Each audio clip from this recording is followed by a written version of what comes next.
నడకలో నడిచి అండగా ఉండాలని కోరుకుంటున్నాను.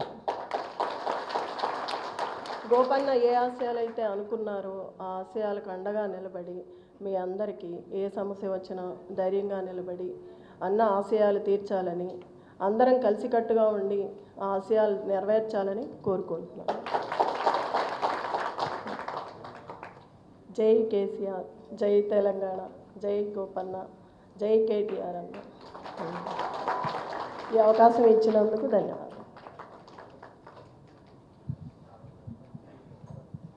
థ్యాంక్ యూ అమ్మ.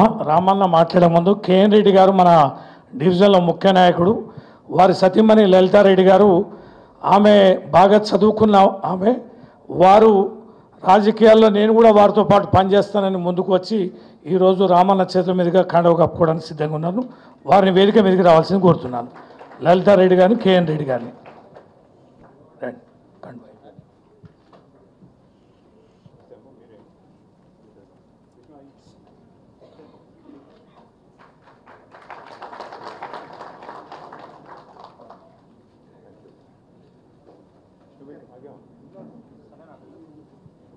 ఆమె కనిపించ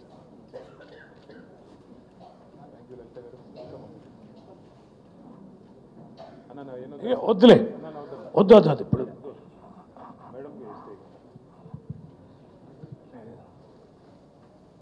ఒక్క నిమిషం చలో కానీ వద్దమ్మా వద్దులే. Thank you.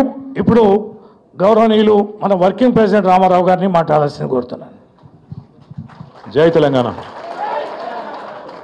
కరెక్ట్గా ఆకలి అయ్యేటప్పుడు నాకు మైక్ ఇచ్చారు. పేరు పేరున అందరికీ నమస్కారం. మా ఆడబిడ్డలందరికీ, మా అన్నదమ్ములందరికీ, రేమత్ నగర్లోని ప్రతి కాలనీ నుండి, ప్రతి బస్తీ నుండి ఇక్కడికి వచ్చేసిన మీ అందరికీ కూడా పేరు పేరున హృదయపూర్వకంగా నమస్కారం. మాగంటి గోపీనాథ్ గారి నాయకత్వంలో హైదరాబాద్ జిల్లా పార్టీ అధ్యక్షుడిగా, జూబ్లీహిల్స్ శాసనసభ్యుడిగా మీ అందరి మనసు గెలుచుకున్న గోపన్న ఆత్మ శాంతించాలి అంటే, గోపన్న ఎక్కడ స్వర్గంలో ఉన్నాడో అక్కడ ఆయన తృప్తిగా ఉండాలంటే, ఈ ఎన్నికల్లో మీ కష్టంతో మళ్ళీ ఒక్కసారి గులాబీ జెండా ఎగిరితేనే తప్పకుండా ఆయనకు నిజమైన నివాళి అర్పించినట్టయితే. దయచేసి ఇదేదో ఆషామాషి ఎలక్షన్ అనుకోవద్దని చెప్పి నేను మీ అందరికి కూడా ముందుగా రిక్వెస్ట్ చేస్తా ఉన్నాను.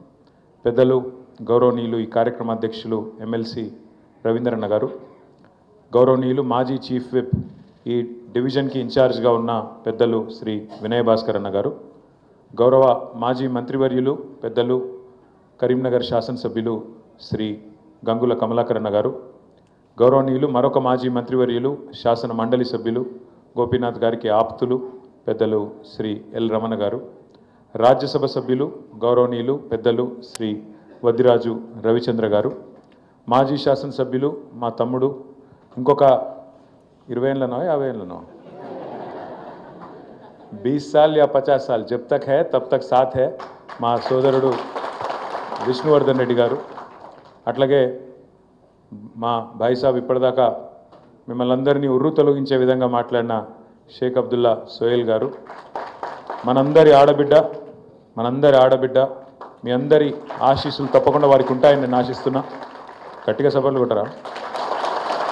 శ్రీమతి మాగంటి సునీత గోపీనాథ్ గారు, మన గౌరవనీయులైన మాజీ ఎమ్మెల్యే రామగుండం శ్రీ కోరుకంటి చందర్ గారు, అట్లాగే రామగుండంలో మరొక ముఖ్యమైన నాయకుడు అన్న కౌశిక హరి గారు, మా ఇద్దరు కార్పొరేటర్లు, మరొక ఆడబిడ్డ వెంగళరావు నగర్ కార్పొరేటర్ శ్రీమతి దేదీప్య గారు, యూసుఫ్గూడలో మొన్ననే కొత్తగా పెళ్లి చేసుకున్నాడు కార్పొరేటర్ గారు. అందరు పోయినరా లగ్గానికి? లేదా పోయినరా? తమ్ముడు రాజ్ కుమార్ పటేల్ గారు, భార్యను బాగానే చూసుకుంటున్నాం, సంతోషం. మొన్ననే పెళ్ళైన తమ్ముడికి ఆ వెనకాల మాజీ కార్పొరేటర్ కొమిర్శెట్టి సాయిబాబా గారు, డివిజన్ అధ్యక్షుడు సోదరుడు బాగా మాట్లాడినాడు నాగరాజు గారు, అట్లాగే కార్యక్రమంలో పాల్పంచుకుంటున్న అందరికీ పేరు పేరున ఎవరి నాయకులు ముఖ్య నాయకుల పేర్లు ఎవరో అయితే చెప్పలేదో మీరు జర మనుషులనే తిట్టుకోండి, బయటకు తిట్టకుండ్రి. తిట్టుకునేది ఉంటే బయట తిట్టుకుందాం కానీ ఇక్కడ వద్దు. అందరికీ నమస్కారం. అనుకోకుండా వచ్చిన ఎలక్షన్ ఇది, ఎవరం కలలో కూడా అనుకోలే. గోపన్న లాంటి మంచి నాయకుడు మరి ఈ రకంగా అనుకోకుండా కాలం చేస్తాడని ఎవరం అనుకోలే. ఎందుకో కానీ ఆయన అన్నీ దాచుకున్నటోడు, ఏది తన పర్సనల్ సమస్యలు ఎన్నడూ చెప్పేటోడు కాదు. ఎలక్షను అయిపోయాక కూడా ఒకరోజు మేమందరం ఏదో వేరే పని మీద మనము హాస్పిటల్కి పోయినాం, మరి ఏఐజీ హాస్పిటల్. నేను చెప్తే ఇప్పుడు నమ్మరు, కానీ నమ్మశక్యం కాకుండానే ఉంటుంది. హాస్పిటల్కి పోయినాం, పెద్దలు కేసీఆర్ గారికి ఏదో చెకప్ ఉండే. పోయి ఆ రూమ్లో పోయి అందరం కూర్చొని సార్ చెకప్ అయిపోయింది, ఇట్లా బయటకు వచ్చి సార్ని లిఫ్ట్ కాడికి పంపించినాక అక్కడ ఒక ఏఐజీ హాస్పిటల్ ఆయన ఉరికొచ్చి చెప్పిండు, సార్ ఇంకో 2 రూమ్ల అవతల గోపీనాథ్ సార్ ఉన్నాడు అన్నాడు. గోపీనాథ్ సార్ అంటే ఎవరు అన్న? మాగంటి అన్నాడు. అగో మాగంటి గోపీనాథ్ ఇక్కడ ఉండుడేంది, మాకు తెలియపోయింది అని నేనన్నా. లేదు సార్ ఉన్నాడు సార్ అన్నాడు. అంటే నేను వెంటనే పోతే ఆ రూమ్లో పోతే సునీతమ్మ, గోపన్న, పిల్లలు అందరు ఉన్నారు. నేను అడిగితే ఏమన్నా చెప్పకపోతే కనీసం హాస్పిటలైజ్ అయితే కూడా చెప్పవా, నీకు సమస్య వస్తే కూడా చెప్పవా, ఎట్లా అంటే ఇది పెద్ద విషయం కాదు సార్, ఏముందన్నా ఇది ఏం కాదు, మంచిగా అయిపోతా, 4 రోజుల్లో మంచిగా అయిపోతా, నేను అందుకే ఎవరికి చెప్పన్నా అని దబాయించిండు ఉల్టా. అదొకటి ఇదొకటి మాట్లాడిన. ఆయనకి సినిమాలు అంటే బాగా ఇష్టం ఉండే. అక్కడ టీవీలో సినిమా చూస్తుండు, ఏముంది ఈ సినిమా ఎట్లుంది, ఆ సినిమా ఎట్లుంది, కొంచెం ముచ్చట పెట్టినాం. కానీ తర్వాత నేను సునీతమ్మకి చెప్పిన, ఇట్లాంటివి ఉంటే చెప్పాలా మీరు మాకు, ఎందుకంటే మనిషికి మాటనే ధైర్యం కదా. మన ఆపత వచ్చినప్పుడు ఒక మాట మాట్లాడితే, ఒక భరోసా ఇస్తే ఏం కాదే నీకు అని 10 మంది చెప్తే లేకపోతే హైబద్ తింటారు మనుషులు ఎవరైనా. అట్లా కాకుండా మాటకు మాటనే ఉంటుంది, అట్లా చెప్పాలమ్మా అని చెప్పిన. కానీ ఎందుకో కానీ ఎన్నడూ చెప్పకపోయేది. తర్వాత అట్లాగే తన ఆర్థిక పరిస్థితి కూడా ఎన్నడూ మాకు తెలియదు. అందుకే మన అసెంబ్లీలో చెప్పిన నేను ప్రామిస్ చెప్తున్న పరిశాన్ నేను. చనిపోయినాక మొదటిసారి నేను ఇంటికి పోయేవరకు ఆడ పరిస్థితి చూస్తే మాకే అనిపించింది, అరే అన్ననేమో ఎప్పుడు ఏ ఫంక్షన్ వచ్చినా ఆడబిడ్డలకు మంచిగా బతుకమ్మకు చీరలు పెడతాడు, ఎప్పుడు ఏ ప్రోగ్రాం పెట్టినా గిఫ్ట్లు ఇస్తాడు, మంచిగా క్రిస్మస్ అయితే పెద్ద ప్రోగ్రాం పెట్టిండు ఎస్పీఆర్ హిల్స్లో, పెద్దది పెట్టి బ్రహ్మాండమైన లైట్లు గిట్లు పెట్టి హంగామా చేసి పెద్ద ప్రోగ్రాం చేస్తాడు. ఎక్కడ ఒక్కరోజు కూడా ఏమైనా అవస్థ ఉందా, లోపల ఏమైనా ఇబ్బంది ఉందా అన్నట్టు చెప్పకపోతుండే. ఇంటికి పోతే నేనే అనుకున్నా, చిన్న ఇల్లు 200-250 గజాలు ఉంటుంది, అక్కడ 20 ఏళ్ళకెళ్ళి ఉన్నాడు. 3 పిల్లలు, చనిపోయిన రోజు చూసిన 3 పిల్లలు, వాళ్ళు పాపం ఇవాళ ఎవరు పెళ్లి కాలే, ఎవరు సెటిల్ కాలే, అంత చిన్న చిన్న పిల్లలు, అంత 22 ఆడపిల్లలు, 2 22 20 అనుకుంటా, బాబు 19 ఉంటాడు కావచ్చు. అంటే చూస్తే అనిపించింది ఆ రోజు రాజకీయ నాయకుని జీవితము పైకి చూస్తానికేమో గ్లామరస్గా ఉంటుంది, కట్అవుట్లు, ఫ్లెక్సీలు, ఎమ్మెల్యే సాబ్ అంటే ఇంతకుముందు విష్ణు చెప్పినట్టు ముంగట డ్రైవరు, వెనుకో గన్మెను, పక్కకు వాళ్ళు, ఇటుకు వీళ్ళు అందరూ ఉంటారు. కానీ పోయినాక చూస్తే ఏముంది అంటే, వెనుకకు తిరిగి చూస్తే ఇవాళ కుటుంబం మొత్తం మీ అందరూ దయదలిస్తే, మీ అందరూ ఆశీర్వదిస్తే మళ్ళొక్కసారి గౌరవప్రదంగా సమాజంలో నిలబడే పరిస్థితి ఉన్నది. నిజంగా కూడా బాధ అనిపించింది చూస్తే. నాకు విష్ణుబాయ్ చేసిండు ఫోను, రాఖీ రోజు చేసిండు, అన్నా నేను ఇవాళ నీకు మాటిస్తున్నా, గోపన్న పిల్లలు వచ్చి నా కొడుకుకు రాఖీ కట్టిర్రు, ఆడపిల్లలు వచ్చి, వాళ్ళ ముఖం చూసి చెప్తున్నా నేను, బరాబర్ మళ్ళా నేను ఇక్కడ మళ్ళీ మన జెండా ఎగరాలి, మనం గెలవాలి, అప్పటిదాకా నేను కూడా జిద్దు మీద పనిచేస్తా, గోపన్న కోసం పనిచేస్తా అనే మాట చెప్పిండు. నేను ఎందుకు చెప్తున్నా అంటే, ఎలక్షన్లు వస్తాయి పోతాయి, అప్పుడప్పుడు గెలుస్తాం, అప్పుడప్పుడు ఓడిపోతాం, ఫరకూడదు. కానీ మనిషే పోయినాక, మనం ప్రేమించే మనిషి, మనం అనుకున్నాడు మనిషే పోయినాక, మనం తప్పకుండా ఆ కుటుంబానికి అండగా నిలబడాల్సిన బాధ్యత మాత్రం మనందరి మీద ఉన్నది. ఎట్లయితే మీ ఆపత్ల సంపత్ల గోపన్న మీతోనున్నాడో, మీకు కష్టం వచ్చినప్పుడు బోరబండల సర్దార్ కుటుంబానికి కష్టం వస్తే ఉరికురికి పోయి నిలబడ్డాడు మాగంటి గోపీనాథ్. మరి అలా ఆ కుటుంబానికి కష్టం వస్తే మనం నిలబడదామా వద్దా, దయచేసి మీరు ఆలోచించాలని చెప్పి నేను కోరుతా ఉన్నాను. ఇది ఒకరి ఎలక్షన్ కాదు, ఒక పార్టీ ఎలక్షన్ కాదు, ఎవరిది వాళ్ళే మనం అనుకోవాలి, మనమే క్యాండిడేట్ అనుకోవాలి, మనమే జిద్దు మీద కొట్లాడాలి. కొట్లాడు కూడా ఎవరి మీద కొట్లాడుతున్నాం మనం? అవతల ఎవరైనా మంచోళ్ళు ఉన్నారా? రేవంత్ రెడ్డి ప్రభుత్వం అలా ఎవడు నిలిచుంటేంది? ఇప్పుడు సోహెల్ భాయ్ చెప్పిండు 5-6 పేర్లు, ఈయననట గాయననట. ఏం చెప్తారు వాళ్ళు? లెక్క పైసలు దంచుతుండ్రు. హైడ్రా పేరు చెప్పి భయపెట్టుకుంటా బిల్డర్ల దగ్గర పైసలు గుంజుడు. ఏ బిల్డర్ ఆడ దొరుకుతాడా, నీ ఇల్లు గులగొడతాం, నీ బిల్డింగ్ గులగొడతాం అని బెదిరించుడు, పైసలు గుంజుడు, అడ్డమైన పైసలు సంపాదించుడు. వాళ్ళు ఏమనుకుంటారు కాంగ్రెస్ వాళ్ళు? పైసలు వారేద్దాం, అంత జుబ్లీల్స్ అంటే పేరుకు జుబ్లీల్స్గా అంత గరీబోళ్ళే ఉన్నారు, ఓటుకు 5,000 వంచుదాం, ఏముంది ఓటుకు 5,000 వంచితే గెలవమా అని టెంపర్ వాళ్ళకు. పనులు మంచి పనులు చేసింది అయితే ఏం లేదు, చెడగొట్టే పనులు, గలీజ్ పనులు తప్ప ఒక్క మంచి పని జరిగిందా 22 నెలల్లో? ఒక్కటంటే ఒక్కటి. ఆడపిల్లలకు చెప్పారు, మీకు మాట ఇచ్చారు, నెలకు 2,500 ఇస్తామని చెప్పారు. పడ్డాయా వాళ్ళకన్నా? ఇక మళ్ళీ ముఖ్యమంత్రి గారు కొత్త సౌండ్ పెట్టిండి ఈ మధ్యన. కేసీఆర్ ఉన్నప్పుడేమో మంచిగా పెన్షన్లు, రైతు బంధు, కళ్యాణ లక్ష్మి టింగు టింగుమని పడుతుండే అకౌంట్లో. ఇక ముఖ్యమంత్రి గారు టింగు టింగ్ అంటే కేసీఆర్ గుర్తొస్తుందని చెప్పి టకీ టకీ అంటాడు. టకీ టకీ అట. పడుతున్నాయి టకీ టకీ మన పైసలు అందరికీ వచ్చినాక 21 నెలలు 21 నెలలు అయ్యి 22 నెలలు పడ్డది. ఇప్పుడు రైతు బంధు ఎగ్గొట్టిండు 2 సార్లు. ముసలోళ్ళకి పెన్షన్లు ఇస్తా అన్నాడు. కేసీఆర్ 2000 ఇస్తే నేను 4000 ఇస్తా అన్నాడు. కేసీఆర్ ఇంట్లో ముసలోనికి ఇస్తుండు లేదా ముసలమ్మకి ఇస్తుండు, నేను ఇద్దరికి ఇస్తా అన్నాడు. కోడల సంగతికి అలాగే చెప్పిండు మళ్ళీ. అయితే నేను మొన్న సూర్యాపేటకు పోయినా, నల్గొండ పూర్వ నల్గొండ జిల్లా, ఇప్పుడు సూర్యాపేట జిల్లా. మా జగదీష్ రెడ్డి అన్న ఒక మీటింగ్ పెడితే అడిగి పోయింటి. మధ్యలో వాళ్ళ ఇంట్లో కొద్దిసేపు ఛాయ్ తాగుతుందుకంటే ఒక లీడర్ ఇంటికి పోయినా. పోయేవరకు ఆ లీడర్ ఇంట్లో వాళ్ళ పెద్ద మనిషి వాళ్ళ అమ్మ ఉన్నది. అన్న మా అమ్మ ఉన్నదని చెప్పి ఆయన తీసుకుపోయి లీడర్ సాబు పరిచయం చేసిండు. నమస్తే అమ్మ, బాగున్నారా అన్న. ఏం బాగున్నాం కొడుక, మొన్ననే నా కొడుకు పెళ్ళయింది, ఆ కోడలేమో తెత్తదనుకున్నా, ఏం తెలియదు. నారాజు మాట్లాడబట్టే ఏం తెత్తదనుకున్నావు నేనన్నా. పెళ్ళయి ఇక వచ్చింది కదా, ఈ పెన్షను అదే ఇస్తా అన్నాడు కదా 2500 వస్తుందేమో అనుకున్నా, ఏం వస్తలేదు, కోడలు వచ్చినాక అంత బేకారు ఉన్నదని ఆమె అన్నది. అగో ఇది ఎక్కడి కథ నేనని ఆ కోడలు ఉండే పక్కకు ఆమెను పిలిచిన. ఏం సంగతి అమ్మా అంటే, మా అత్త కూడా 4000 పెన్షన్ వస్తుంది అనుకున్నా నేను కూడా. వచ్చినాయా? రేవంత్ రెడ్డి అనేటువంటి ఏం చేసిందంటే అత్త కోడల పంచాయతీ కూడా పెట్టిండు కొత్తగా. గిద్ద గలీజు ఉన్నది పరిస్థితి. అలా రాష్ట్రంలో అత్త కోడల కొత్త పంచాయతీ. మనం ఎన్నో డబ్బా కొట్టుకోలేదు. 200 పెన్షన్ మనం కాంగ్రెస్ 200 పెన్షన్ ఇస్తే మనం 2000 చేసినాం, 10 రెట్లు పెంచినాం. కానీ ఎన్నడూ వీళ్ళ లెక్క డబ్బా కొట్టుకోలే. వీళ్ళంతా అది కూడా వస్తలేదు చక్కగా. ముసలోళ్ళకి కూడా 2 నెలలు పెన్షన్లకి కొట్టిండు. గాల దగ్గర తీసుకుంటారా అమ్మ ఎవడన్నా? నాకు అర్థం కాదు. ముసలోళ్ళ పెన్షన్లు గుంజుకునుడు, రైతుల రైతు బంధు కొట్టుడు, ఆడోళ్ళను గోసబెట్టుడు, ఇండ్లు గులగొట్టుడు. ఇందిరమ్మ రాజ్యం అన్నారు. ఇందిరమ్మ రాజ్యం అంటే ఇండ్లు గులగొట్టుడా? బస్తీల మీద వాడి భయపెట్టుడా? సర్దార్ పిల్లగాన్ని మన పార్టీలో పనిచేస్తుండని చెప్పి ఆయన ఇల్లు గులగొడతారు పోయి. అక్కడికి ఆయన ఏం చేసిండు? పోయి ఆయన ఆత్మహత్య చేసుకున్నాడు. ఇవాళ ఇద్దరు చిన్నపిల్లల్ని ఇడిచిపెట్టి ఆత్మహత్య చేసుకున్నాడు హైబత్లో. అదొక్కటే కాదు, కుకట్పల్లిలో మీ పక్కకే కుకట్పల్లిలో బుచ్చమ్మ అని ఒక ఆమె ఉంటుంది. ఆమె ఇంటి మీద పోయి పెద్ద స్టిక్కర్ వేసిండ్రట, నీ ఇల్లు గులగొడతామని, హైడ్రా అని చెప్పి. ఆమె పాపం బిడ్డ దగ్గరికి పోయి బిడ్డ ఇంట్లో ఉరి పోసుకున్నది. మేము పోయినాం, బుచ్చమ్మ ఇంటికి పోయినాం. పోయి అడిగితే ఏమైందమ్మా అని బిడ్డని అడిగినాం.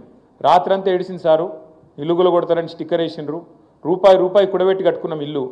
అదే మేము అనామతి కూడా నిన్న మొన్న ఎవరి దగ్గర కొనుక్కున్నది కాదు, అడ్డగోలు పైసలు సంపాదించింది కాదు. ఒక్కొక్క రూపాయి కూడేసి కట్టుకుంటే ఇవాళ దాన్ని వీడొచ్చి కూలగొడతా అంటే బాధ ఉండదా? ఆయనతో రాత్రంతా ఏడిసి ఇక తట్టుకోలేక ఉరి పోసుకొని చచ్చిపోయింది సార్ అని చెప్పింది. అంటే ఇటువంటి స్టోరీలు మీరు చూడండి. హైడ్రా పేరు మీద ఇవాళ నేను ఒకటే అడుగుతా ఉన్నా, మిమ్మల్ని ఆలోచించమని కోరుతున్నా. రేమత్ నగర్లో మీరుగిన రేమత్ నగర్లో పొరపాటున ఒక్క ఓటు కాంగ్రెస్కి వడనిస్తే ఆ ఓటు మీ ఇల్లు మీరు గూలగొట్టుకుంటందుకు వేసుకునే ఓటే అవుతుంది. ఒక్క ఓటు మీరు పొరపాటున వేసినా ఒక్కొక్క గరీబోని ఇల్లు కూలగొట్టేందుకు మీరు సంధించినట్టు అవుతుంది, వాళ్ళకి లైసెన్స్ ఇచ్చినట్టు అవుతుంది. మరి కావన్నా వద్దాం మీరే ఆలోచన చేయండి. ఇది మీ సమస్యనో నా సమస్యనో కాదు, నగరంలో ఉండే అందరి సమస్య. మీరు చూస్తున్నారు, హైడ్రా అనేది పెద్దవాళ్ళ ఇంటి మీదకి పోదు. రేవంత్ రెడ్డి అన్నగాడు ఇక్కడనే ఉంటాడు, తిరుపతి రెడ్డి అని. దుర్గం చెరువు పక్కకు నీళ్ళల్లో కట్టిండి ఇల్లు, FTLలో. ఆడికి మాత్రం పోదు హైడ్రా. ఎందుకు? ముఖ్యమంత్రి అన్న కదా, పోతే ఉద్యోగం పోతుంది కదా, ఆడికి పోదు. ఆడికి పోతుంది, రేమత్ నగర్ పోతుంది, బోరబండ పోతుంది, యూసఫ్గూడ పోతుంది, షేక్పేట పోతుంది, ఎర్రగడ్డ పోతుంది. మీ దగ్గర ఉండే బస్తీలకు మాత్రం బరాబర్ వస్తుంది. కులగొడితే పేదవాడిని అడిగేటోడేవాడు? గోపన్న లేడు కదా. గోపన్న ఉంటే బరాబర్ వచ్చి అడ్డం నిలబడుతుండే. గోపన్న లేడు కదా, ఇక అడిగేటోడు ఎవడున్నాడు? మేము చూసుకుంటాం, జూబ్లీస్ దున్ని పారేస్తాం అనే దాంతో పైసలు కొడతాం, అవసరమైతే ఆఖరికి ఓటుకింత కొడితే గరీబ్ గాళ్ళు మాకే అయిపోతే ఎవరికెత్తారు అనే ధైర్యము ఇలా కాంగ్రెస్ వాళ్ళు ఆ ధీమాతో ఉన్నారు. నేను మీ అందరినీ మనస్ఫూర్తి కోరుతా ఉన్నాను, దయచేసి ఒక్కొక్క ఓటు కీలకం. పెద్దలు ఎల్ రమణ గారు, రవీంద్రరావు గారు ఇప్పటిదాకా చెప్తా ఉన్నారు. మనమందరం కూడా కేసీఆర్ గారి గులాబీ సైనికులం. మీ రేమత్ నగర్ డివిజన్లో చాలా బస్తీలు ఉన్నాయి, చాలా వాడకట్లు ఉన్నాయి. నేను ఇవాళ ఒక సర్వే రిపోర్ట్ కూడా నా దగ్గరికి వచ్చింది. నేను మీ రవీంద్రరావు గారికి, మీ వినయ్ భాస్కర్ గారికి ఇస్తా. బ్రహ్మాశంకర్ నగర్ ఉన్నదాడా? ఒకసారి శైలావటూరి బ్రహ్మాశంకర్ నగర్లో కూర్చోరు శైలావటూరికి అంతే, చాలామంది వచ్చారు. బ్రహ్మాశంకర్ నగర్లో మన పరిస్థితి మంచిగున్నది. దగ్గర మనకి ఇక్కడ 20% లీడ్ ఉన్నది. దాన్ని చెడగొట్టుకోకుండా కాపాడుకోవాల్సిన బాధ్యత ఇది. కొత్త సర్వే ఇవ్వాలని పొద్దున్నే వచ్చింది, మన మీదే ఉన్నది. हबीब फातिमा नगर उंदा उन्नरे ఎవరైనా? हबीब फातिमा नगर में थोड़ा कांटों का मुकाबला चल रहा यहाँ पे बराबरी में है बात, कोदिगा सेम टाइट नडुस्तुंदी. थोड़ा आपको मेहनत करना पड़ता. हबीब फातिमा नगर में ऑलमोस्ट टाइट चल रहा है, यहाँ पे थोड़ा ज़्यादा मेहनत करना पड़ता। मेरी गुजारिश है आपसे। కార్మిక నగర్ వాళ్ళు ఉన్నారా? కార్మిక నగర్లో మనం 6% ముంగట్టున్నాం, కానీ ఇంకా మేనేజ్ చేయాలి, 10% దాటాలి. కార్మిక నగర్లో కూడా 6% ముంగట్టున్నాం, 10% దాటాలంటే మనం కొద్దిగా తనలాడాలి, కొద్దిగా మేనేజ్ చేయాలి. అట్లా రేమత్ నగర్ స్లమ్ నుంచి ఉన్నారు. రేమత్ నగర్ స్లమ్లో మనం కొద్దిగా వెనుకబడి ఉన్నాం. ఏ కారణం నాకు తెలియదు, కొద్దిగా వెనుకబడి ఉన్నాం. జర ముంగట్టుకోవాలంటే सब लोग दिल लगा के मेहनत करना, थोड़ा काम करना, कस के काम करना, दिल पे लेके काम करना, आप सबसे गुजारिश है. తర్వాత సంజయ్ నగర్ వడ్డెర బస్తీ ఉందా? వడ్డెర బస్తీలు ఉన్నారా? సంజయ్ నగర్ అచ్చా, కొంతమంది ఉండరు. ఇక్కడ మరి ఏదో ప్రాబ్లం ఉంది ఇన్ఛార్జ్ గారు, ఇక్కడ కొద్దిగా వెనకబడే ఉన్నాం. ఇక్కడ కూడా ఎస్పీఆర్ హిల్స్ వాళ్ళు ఉన్నారా? ఎస్పీఆర్ హిల్స్లో వాళ్ళు బాగానే మంది ఉన్నారు. ఎస్పీఆర్ హిల్స్లో మంచిగా ఉంది. దగ్గర మీరు 23-24% ముంగట్టున్నారు. కానీ దీన్ని చెడగొట్టుకోవద్దు. నాకు యాదికున్నది గోపన్న మీ దగ్గర ఆ జాగా కాపాడిండు, అదే కదా మీదే కదా. నేను కూడా వచ్చినాడు క్రిస్మస్ అప్పుడు. దయచేసి నేను కోరుతున్నా, మీకోసం చాలా చేసిండు గోపీనాథ్ అన్న. ఎవరిని చూడనియద్దు. 23 ఉన్నది, 25 కావాలి తప్ప ఒక్కొక్కటి తగ్గద్దు. 23% మీరు ముంగట్టున్నారు. శ్రీరామ్ నగర్ వాళ్ళు ఉన్నారా? శ్రీరామ్ నగర్ మీ దగ్గర కూడా 17% ముంగట్టున్నాం. దగ్గర లగాయించుకొట్టారు సపట్లు. తర్వాత వికలాంగుల కాలనీ ఉందా? వికలాంగుల కాలనీలో పరిస్థితి బాగాలేదు, ఇక తక్కువ ఉన్నారు మంది కూడా, గందుకే తక్కువ ఉన్నట్టున్నారు. विकलांगुల कॉलोनी में अच्छा नहीं है, हालत अच्छा नहीं है. जर्रा बाकी लोग जो दूसरे बस्ती से है आपको थोड़ा कंसंट्रेशन करना पड़ता विकलांगुల कॉलोनी पे. వికలాంగుల కాలనీ ఎస్పీఆర్ హిల్స్ ఒకటి ఉంది, ఇంకోటి ఈడ మళ్ళీ బాగుంది. వికలాంగుల కాలనీ ఎస్పీఆర్ హిల్స్ అని ఒకటి అలాగున్నట్టుంది, అక్కడ మంచిగా ఉంది. ఇక్కడ దగ్గర 35% లీడ్ ఉంది. వినాయక్ నగర్ వాళ్ళు ఉన్నారా? వినాయక్ నగర్లో కూడా 5% లీడ్ ఉంది, కానీ బయట ఆడ ఇంకో దగ్గర 30% ఉంది, మీకు ఆడ 5 ఉంది. మరి పెరగాలి, బాగా పెరగాలి. వడ్డెర బస్తీలు ఉన్నారా? వడ్డెర బస్తీలో సమస్య ఉంది, మనం ఎన్నుకున్నాం. ఇది నేను ఇస్తా. ఆడున్నావు జగన్ భాయ్, సిగ్గుపడుతున్నావు. వడ్డెర బస్తీలో సమస్య ఉంది. ఇప్పుడు మీకే అందాజ వచ్చింటుంది. ఇప్పుడు ఎక్కడికేంచి అయితే మన కార్యకర్తలు బాగున్నారో ఆడ మంచిగా జోరుగున్నాం. ఇప్పుడు వడ్డెర బస్తీలో జగన్ ఒక్కడే ఉన్నాడు, ఇంకా వేరే వాళ్ళు వచ్చినట్లు లేరు. ఆడున్నారు మరి లేపుతలేవేందే? కూర్చో కూర్చో కూర్చో.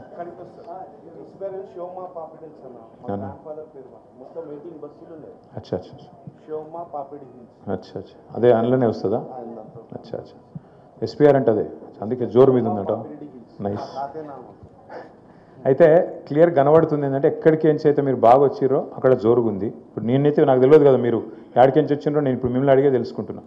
దీన్ని బట్టి మీకు అర్థమయ్యేది ఏంటి అంటే ఎక్కడ మన సైన్యం దండిగా ఉందో, ఎక్కడ కొద్దిగా కష్టం అవుతుందో, మంచిగా చేస్తుర్రో అక్కడనేమో రిజల్ట్ కనబడుతుంది. ఎక్కడనైతే కొద్దిగా తక్కువ ఉన్నరో అక్కడ కొంత ఇబ్బంది ఉంది. నేను ఇన్ఛార్జ్ గారు, ఇద్దరు ఇన్ఛార్జ్లను కోరుతున్న వినయ్ భాస్కర్ గారిని, రవీందర్ రావు గారిని, దయచేసి నాగరాజ్ గారిని, అదేవిధంగా విష్ణువర్ధన్ రెడ్డి గారిని, సునీతమ్మను, సోహెల్ భాయ్ని ఇక ఇంచ్ బై ఇంచ్ స్కాన్ చేయాలి మనం. ఎక్స్రే ఇంచ్ బై ఇంచ్ అంటే ఏం చేసిరు మన వాళ్ళు? ఇక మొత్తం మీ డివిజన్లో 75 బూతులు ఉన్నాయి. 75 కదా, 75 బూత్స్ ఉన్నాయి. బూత్కి 1000 నుంచి 1200 ఓట్లు ఉన్నాయి. ఏం చేసిరంటే మన వాళ్ళు ఆ 1000-1200 ఓట్లు పేర్లతో సహా లిస్టు రాసి వాటిని పంచిండ్రు. ఎట్లా? 100 ఓట్లకు ఒకరి చొప్పున పంచిండ్రు. పంచి ఏంటంటే 15 మంది బూత్కు పెట్టిండ్రు ఇన్ఛార్జీలు. ఇప్పుడు మన పని ఏంది? ఇవాళ 10 తారీఖు 17 తారీఖు దాకా, అంటే వచ్చే వారం ఈ టైం దాకా మీకు టైం ఉన్నది. ఎక్కడైనా దొంగ ఓట్లు ఉంటే వాటిని తీసేయించవచ్చు. దొంగ ఓట్లు అంటే ఇవి బయటికి చెప్పేది కాదు, లంగలు కాంగ్రెస్లో చెప్తారు, మనం ఏం చేయమట్లా లంగ పని. దబ్బన ఎక్కడన్నా మనోళ్ళ ఓటు పోతే రాయించాలి. ఎక్కడన్నా మనోళ్ళ ఇళ్లలోకి పోయి చూసుకొని 100 ఓట్లకు ఇంట్లో వీళ్ళు ఉన్నారా లేదా చూసుకోవాలి. ఎక్కడన్నా ఏమైనా కింద మీద ఉంటే దాన్ని కరెక్షన్ చేసుకోవాలి. అట్లాగే ఎక్కడైనా లేని ఓట్లు వాళ్ళు ఏమైనా లంగా రాయించారు అనుకో, కంపల్సరీ తీసేయించాలి. ఎందుకంటే మీకు ఎరికే మనోడెవడో మందోడెవడో మీకు ఎరికే, మాకు తెలియకపోవచ్చు ఇక్కడ కూర్చుంటే. కానీ మీరు బస్తీలో మీకు ఎవరు మనకి వేస్తారు బరాబర్, ఎవరు వేయరు, మీకు మాకంటే ఎక్కువ మీకు తెలుస్తుంది. జర్ర మీరు మనసు పెడితే వారం రోజుల లోపలనే 17 తారీఖు లోపలనే సగం యుద్ధం మీరు గెలిచినట్టే. కరెక్ట్గా పనిచేస్తే సగం యుద్ధం ఇప్పుడే గెలిచినట్టు మీరు గట్టిగా మనసు పెడితే. జర ఇదేదో రొటీన్ పని అనుకోకుండ్రి. ఇంటింటికి పోవాలి, కూర్చోవాలి, ముచ్చట పెట్టాలి. మన వాళ్ళకి అలవాటు ఏముంటుందంటే ఇట్లా ఒక పాంప్లెట్ పట్టుకుంటారు, పట్టుకొని ఇట్లా పోకుండా ఇట్లా ఇళ్ళకి వేసి వెళ్ళిపోతారు అంతే. ఇట్లా వేసి ఇళ్ళకి వెళ్ళి ఆడ ఎవరైనా తల పెట్టుకున్నాకో ఆ త్వరలోకి వెళ్ళి కిందికి వెళ్ళి ఇట్లా నూకుతారు, లోపలికి నూకి అవతల పడతారు. ఇక తర్వాత మళ్ళా మనం పట్టించుకోం. ఇక ఎక్కడైనా ముస్లిం ఇల్లు ఉందనుకో ఉర్దూ పాంప్లెట్ చూసుకొని ఉర్దూ పాంప్లెట్ నూకుతారు, అవతల పడతారు. గట్ల నడవది. ఇప్పుడు మనం ఏంటంటే మనం అధికారంలో లేము. అవతలోడు అన్న రమణన్న చెప్తున్నాడు 17 ఆఖరి డేటు, కానీ 14th నాడే పరిశీలన ఉంది. అంటే మనం ఆదివారం లోపలనే పూర్తి చేసుకోవాలి. మీరు ఎట్లాగూ బూత్ కమిటీలు వేసుకున్నారు, సంతోషం. రేమత్ నగర్ వాళ్ళు తయారున్నారు. మీరు వినయ్ భాస్కర్ అన్నతోని రవీంద్రరావు అన్నతో నా రిక్వెస్టు, దయచేసి మీరు కూడా 75 బూతులు పంచుకొని మీ టీంలతోని ఇల్లు తిరిగే ప్రోగ్రాం పెట్టాలి. ఇంటికాడికి పోవాలి, దండం పెట్టాలి, గోపెన్నని యాద్ చేయాలి, గోపెన్న చేసిన పని యాద్ చేయాలి, పీజేఆర్ సాబ్ చేసిన పని యాద్ చేయాలి. చేసి బరాబర్ ఈసారి మళ్ళొక్కసారి ఖచ్చితంగా కేసీఆర్ గారి నాయకత్వానికి మీరు ఆశీర్వాదం ఇవ్వాలి. సార్ క్యాండిడేట్ డిక్లేర్ చేసినాక అందరం కూడా కలిసి క్యాండిడేట్తో సహా వస్తాం. దయచేసి మరి మాగంటి గోపీనాథ్ గారి కుటుంబాన్ని కూడా మనం ఆశీర్వాదం ఇవ్వాలి. పాపం వాళ్ళు ఇట్లా మధ్యలా చచ్చిపోయింది ఆయన, పాపం ఆయనకు అండగా నిలబడాలి అని చెప్పి ఆ మాట చెప్తూ ఇంటింటికి పోయి ఓట్లు కూడా చూసుకోవాలి, ఉన్నాయా లేవా, కొత్తగా చేర్పించాల్సిన ఏమైనా ఉంటే కూడా తీసేయాల్సినవి ఉంటే కూడా 14 తారీఖు లోపలనే ఈ కార్యక్రమం చేసుకోవాలి. చేసుకుందామా? పక్కా మాటిచ్చిరా? మీరు మాటిస్తే పక్క ఇసు ఇక్కడ డేంజర్. కానీ ఆడోళ్ళు మాటిచ్చిరంటే పక్క. కొద్దిగా మీరే అటు ఇటు ఉరుకుతూ ఉంటారు. మళ్ళీ మన అన్నదమ్ములు ఆ పని ఈ పని అటురుకుడు ఇటురుకుడు. మహిళలు మాటిచ్చిరంటే పక్కా ఉంటుంది. కానీ నా రిక్వెస్ట్, ఇది ఆషామాషిగా తీసుకోకుండ్రి.